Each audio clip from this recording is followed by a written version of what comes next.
Hello everyone! Welcome back to Ana Vibes Vlogs. Nandito na naman tayo sa train station, ang aking laging pinupuntahan, di ba? Para mag-travel.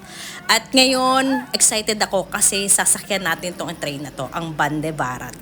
Vande Bharat ay isa sa pinakamabilis na train dito sa India. At the same time, luxury train siya. Kasi, para lang siyang eroplano. Nakikita nyo yung seating arrangement niya. Parang eroplano. May 3-seater siya at may second seater. At saka maganda yung view. Magalaki ang kanyang salamin, di ba? So ito, nag-serve din sila ng snacks. So, snacks time natin.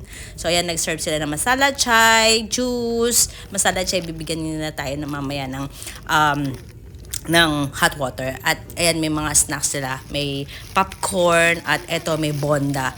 Indian snacks yan, bonda. So ayan, makikita nyo. At may ketchup pala on the side yan. Ang hirap buksan, diba? So ayan, yan yung bonda. So ito naman ay sabi ko nga, ito yung masala chai. Ayan, binigyan na nila tayo ng hot water kanina.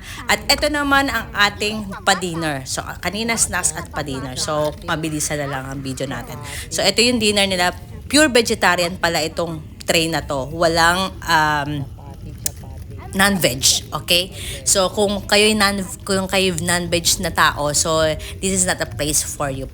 Pero masarap ang kanilang pagkain. So ito may rice, ayan yung rice, meron siyang parang curry, parang yung dal curry.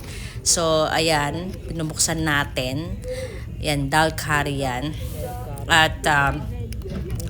At ito pa yung isang curry. Hindi ko alam kung ano yung basta mixed curry siya. Hindi naman siya sambar.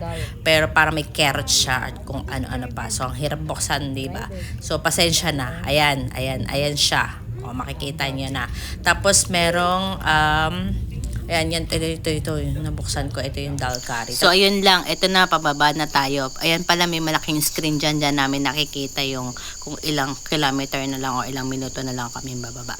So, thank you so much for watching, guys. God bless. Stay safe. Bye.